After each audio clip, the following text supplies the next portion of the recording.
जगत आनंदी या यूट्यूब चॅनलवर ब्रजयात्रेच्या या पहिल्या व्हिडिओमध्ये आपले स्वागत आहे. या व्हिडिओमध्ये आपण पुणे ते मथुरा प्रवास, मथुरेतील श्रीकृष्ण जन्मभूमी, द्वारकाधीश मंदिर, विश्राम घाट यांचे दर्शन घेणार आहोत. तर चला आपला प्रवास सुरू करूयात.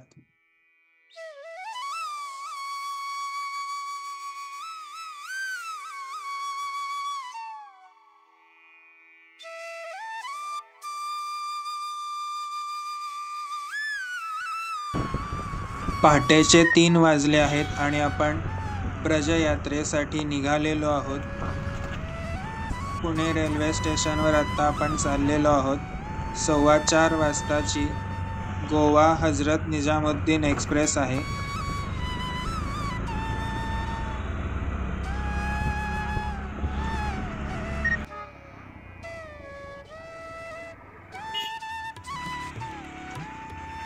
पुणे रेल्वे स्टेशनला आता आलेलो आहोत. इथे आल्यावर आता माहिती मिळालेली आहे की हजरत निजामुद्दीन एक्सप्रेस लेट आहे. 7 वाजता येणार आहे असं सांगतायत. आपल्याला 4 तास वेटिंग करावं लागणार आहे. सकाळी 4:15 वाजताची ट्रेन दुपारी 12:15 वाजता आलेली आहे आणि आता प्लॅटफॉर्मवर लागत आहे.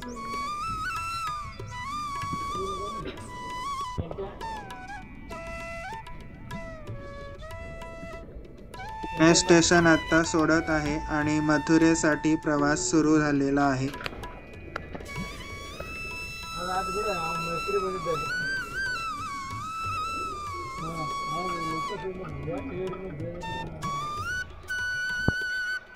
आता आपण मथुरेला निघालेलो आहोत. मथुरा हे शहर भारतातील सर्व मुख्य शहरांपासून रेल्वे मार्गाने जोडलेले आहे. तसेच जवळच दिल्ली विमानतळ आहे. दिल्लीपासून मथुरा 150 किलोमीटर आहे आणि आग्रापासून 60 किलोमीटर. पुराणात सांगितल्याप्रमाणे भारतातली जी सप्तपुरी मोक्षदायिनी तीर्थ आहेत त्यातील एक मथुरा आहे.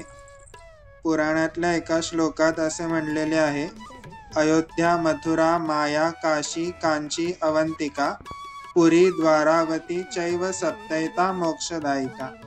अशा या 7 सप्तपुरींपैकी एक मथुरा हे आहे. रामायणातील एका कथेनुसार असे मानले जाते की सध्याचे मथुरा या ठिकाणी रामायण काळात यदुवंशातील राजा मधु यांनी स्थापन केलेले मधुवन होते. त्या ठिकाणी मधु राजाचा मुलगा लवणासूर हा ऋषीमुनींना त्रास देत होता. त्यामुळे शत्रुघ्नाने लवणासुराचा वध केला व मथुरा या नगरीची स्थापना केली. काही कारणाने ट्रेन डायव्हर्ट केलेली आहे.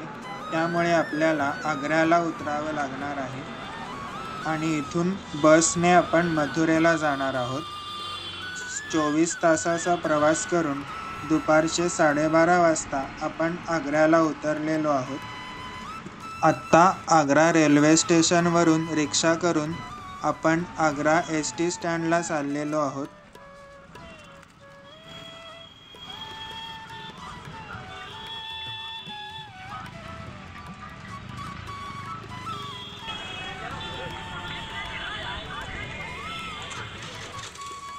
आग्रा ST स्टँड थोड्याच वेळात मथुरेला जाणारी बस येईल.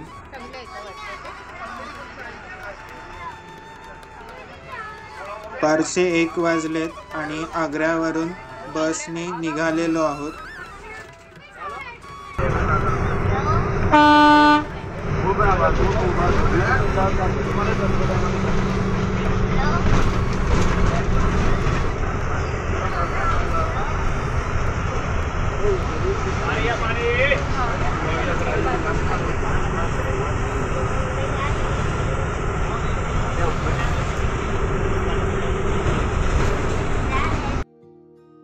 दुपारचे साधारण 3:30 वाजतायत आणि श्रीकृष्ण जन्मभूमी मथुरा येथे आलेलो आहोत.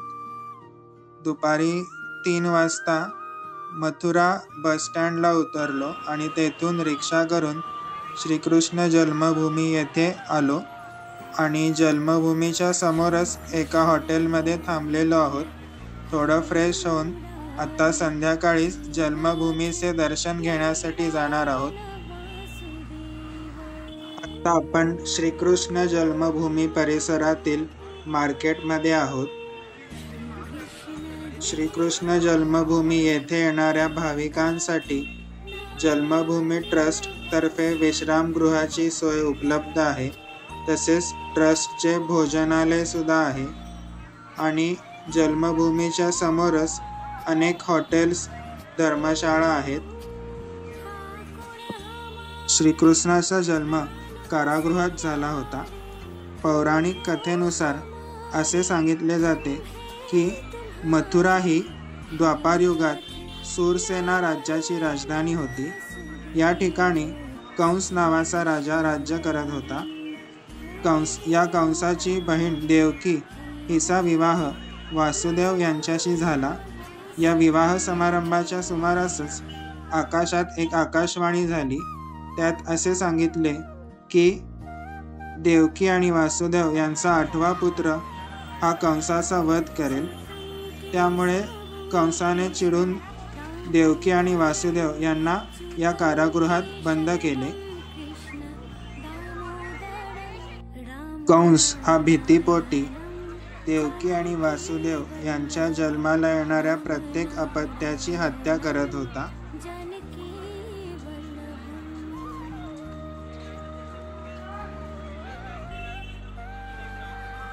आता आपण श्रीकृष्ण जन्मभूमीच्या प्रवेशद्वारापाशी आलेलो आहोत. श्रीकृष्ण जन्मभूमी मथुरा येथे कृष्णाला समर्पित मंदिर सर्वप्रथम श्रीकृष्ण यांचा पंतू वज्रनभ ह्याने बांधले होते. पुढे अनेक परकीय आक्रमणांमध्ये मंदिराची वेळोवेळी हानी झाली व पुढे गुप्त आणि राष्ट्रकूट यांच्या कालावधीत अनेकदा मंदिराचे पुनर्बांधणी, नवीन मंदिराचे बांधकाम झाले. आत्ता आपण जे श्रीकृष्ण जन्मभूमी मंदिर समूह बघत आहोत तो स्वातंत्र्यानंतर 1953 ते 1982 या कालावधीत दालमिया, बिर्ला आणि गोयंका या उद्योगपतींच्या साहाय्याने बांधकाम करण्यात आले. श्रीकृष्ण जन्मभूमी मंदिर समूहामध्ये आत्ता 3 प्रमुख मंदिर आहेत. यामध्ये सर्वप्रथम श्रीकृष्ण जन्मभूमी मंदिर परिसरात प्रवेश केल्यावर आपल्या उजव्या बाजूला भागवत मंदिर आहे. या ठिकाणी राधाकृष्ण यांची सुंदर मूर्ती आहे. अतिशय भव्य परिसर असलेले हे मंदिर आहे. या ठिकाणी मंदिराच्या सर्व भिंतीवर, छतावर श्रीकृष्णाच्या लीलांचे अतिशय मनमोहक चित्रीकरण करण्यात आलेले आहे. भागवत मंदिराच्या पुढे श्रीकृष्णाला समर्पित केशवदेव मंदिर आहे. या ठिकाणी श्रीकृष्णाची प्रतिमा स्थापन केलेली आहे. केशवदेव मंदिरातून बाहेर पडल्यावर समोरील बाजूस गर्भगृह आहे. या ठिकाणी कारागृहाची प्रतिकृती तयार करण्यात आलेली आहे व या ठिकाणालाच श्रीकृष्ण यांचे जन्मस्थान मानले जाते.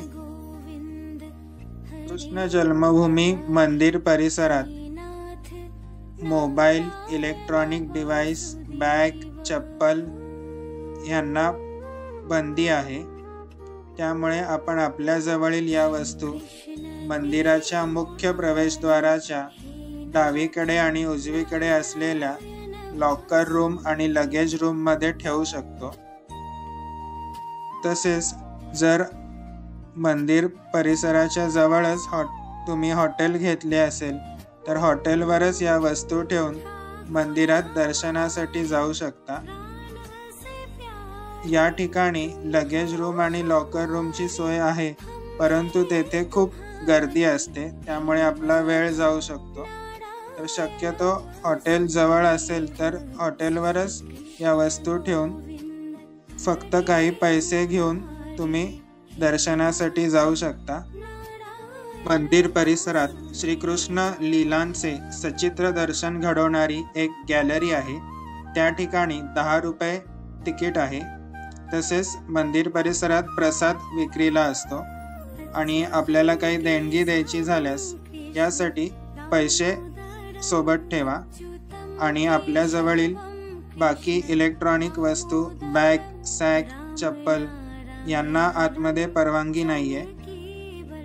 आणि श्रीकृष्ण जन्मभूमीच्या मुख्य प्रवेशद्वारावरच कडक तपासणी केली जाते आणि मगच आतमध्ये प्रवेश दिला जातो. जन्मभूमीतून बाहेर आल्यावर मार्केटमधून थोडे अंतर चालल्यावर पोत्रा कुंड आहे. या ठिकाणी श्रीकृष्णाचे जन्मानंतर वस्त्र धुण्यात आले होते. आत्ता हे जे आपण पोत्रा कुंडाचे बांधकाम बघतोय ते बांधकाम महादजी शिंदे यांनी केलेले आहे.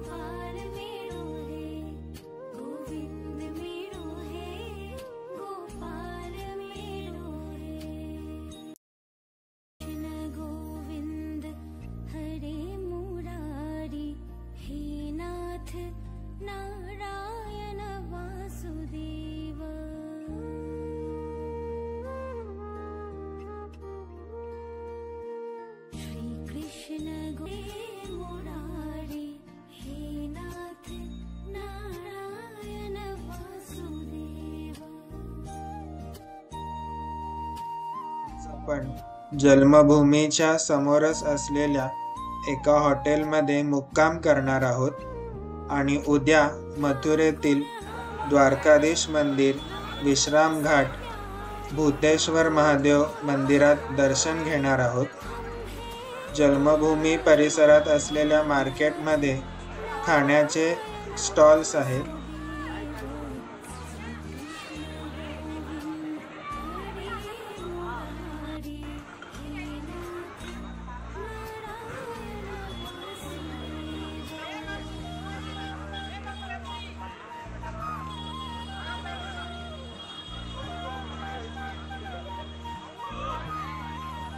मथुरेतील एक कृष्णमय सकाळ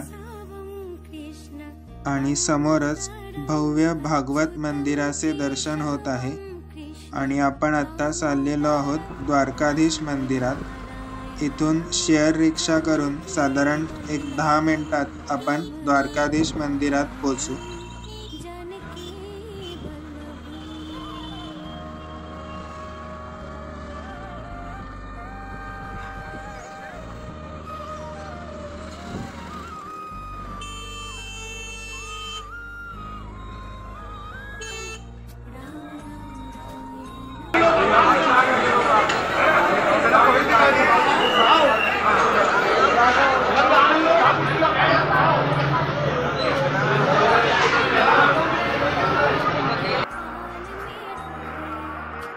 द्वारकाधीश मंदिर या ठिकाणी श्रीकृष्णाची द्वारकाधीश स्वरूपात पूजा केली जाते. अतिशय भव्य आणि सुंदर असे बांधकाम असलेले हे मंदिर आहे.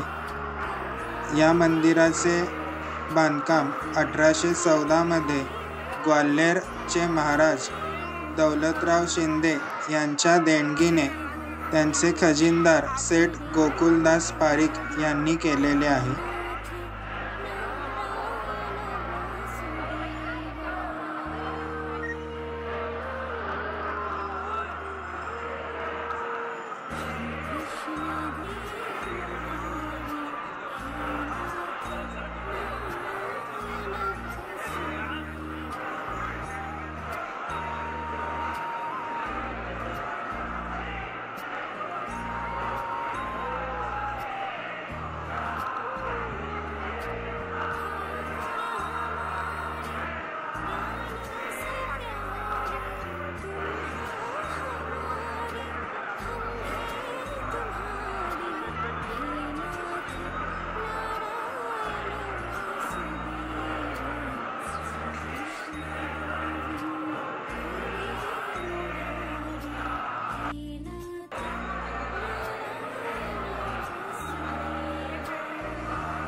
द्वारकाधीश मंदिरात प्रवेश केल्याबरोबरच एक सकारात्मक ऊर्जा जाणवते आणि मंदिरात भक्तांचा श्रीकृष्ण गोविंद हरे मुरारी हे नाथ नारायण वासुदेव हा सतत चालणारा जयघोष ऐकून मन भक्तिमय होऊन जाते.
द्वारकाधीश मंदिरातील दर्शनाच्या वेळा.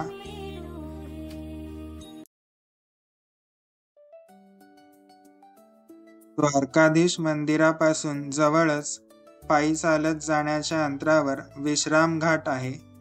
या ठिकाणी कंसाचा वध केल्यावर श्रीकृष्णाने काही काळ विश्राम केला होता, म्हणून या घाटाला विश्राम घाट असे नाव पडले.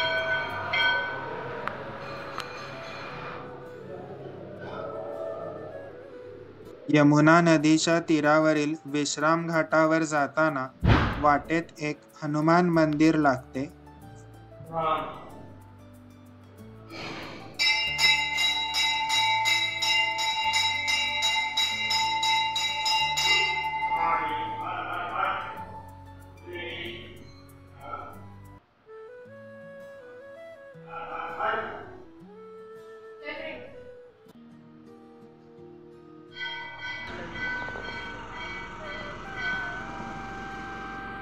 यमुना सूर्यदेवाची कन्या, मृत्यूदेव यमाची बहीण यामी, सप्तर्षींच्या आव्हानाने कलिंदा पर्वतावर अवतरणारी कालिंदी, ब्रज संस्कृतीची जननी आणि पालन करती.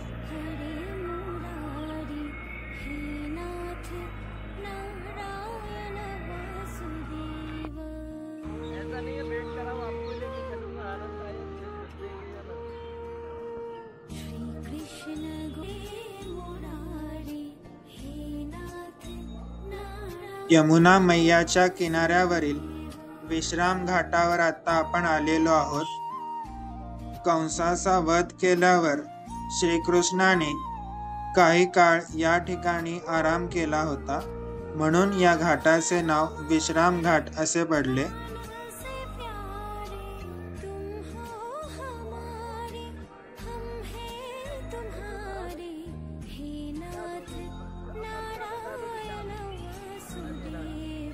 विश्राम घाटावर बोटिंगची सोय सुद्धा उपलब्ध आहे. 300 रुपये घेऊन साधारण 1 तासभर बोटिंग केले जाते. यामध्ये यमुना मैयाच्या किनाऱ्यावरील महत्त्वाची ठिकाणं बोटीतून दाखवली जातात.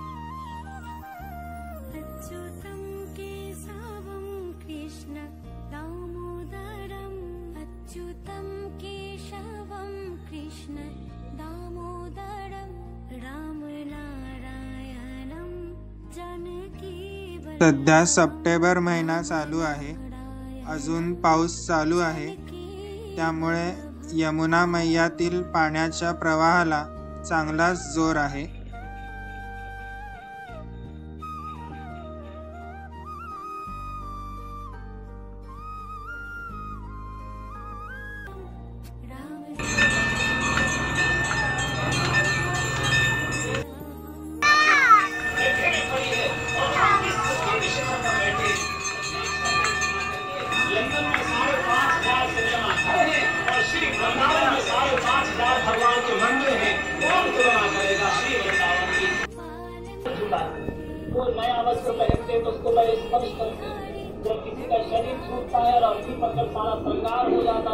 विश्राम घाटावर विविध देवी देवतांची मंदिर आहेत.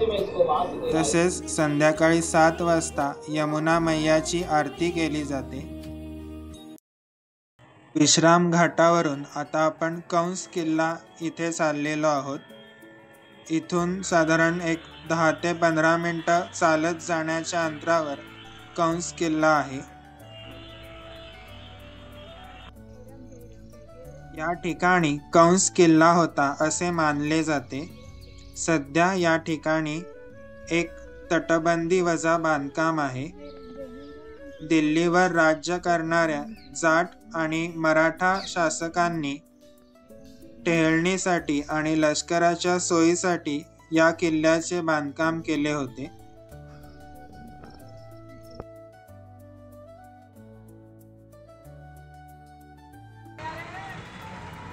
भूतेश्वर महादेव मंदिरात दर्शन घेण्यासाठी आपण आता चाललेलो आहोत. भूतेश्वर महादेव यांना मथुराचे कोतवाल मानले जाते.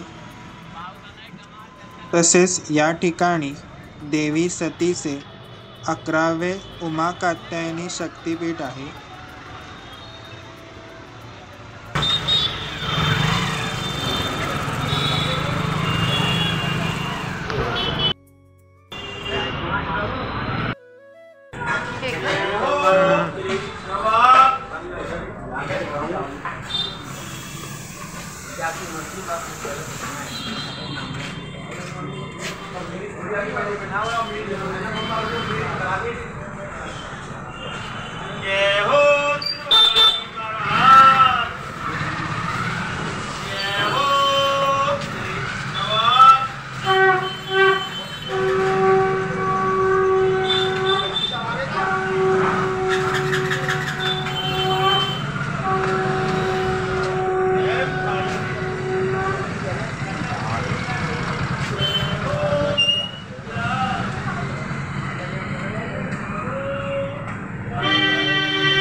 भूतेश्वर महादेव ज्या वेळेस विष्णूने देवी सतीचे आपल्या सुदर्शन चक्राने 51 तुकडे केले।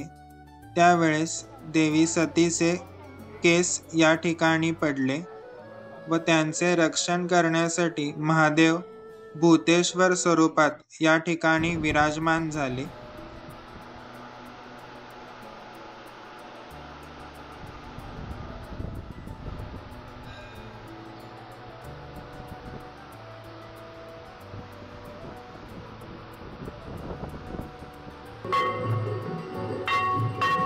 आत्ता गणेशोत्सव चालू आहे आणि भूतेश्वर महादेव मंदिरात सुद्धा गणपती बाप्पांची प्राणप्रतिष्ठापना केलेली आहे।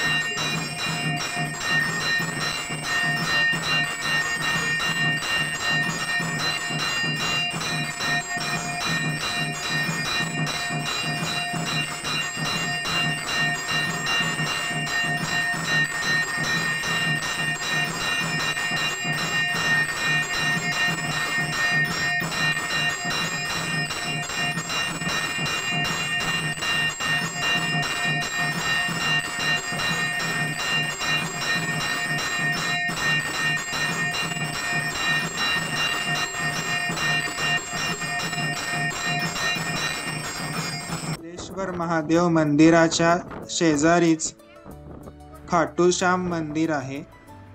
त्या ठिकाणी आपल्याला सकाळची आरती मिळाली।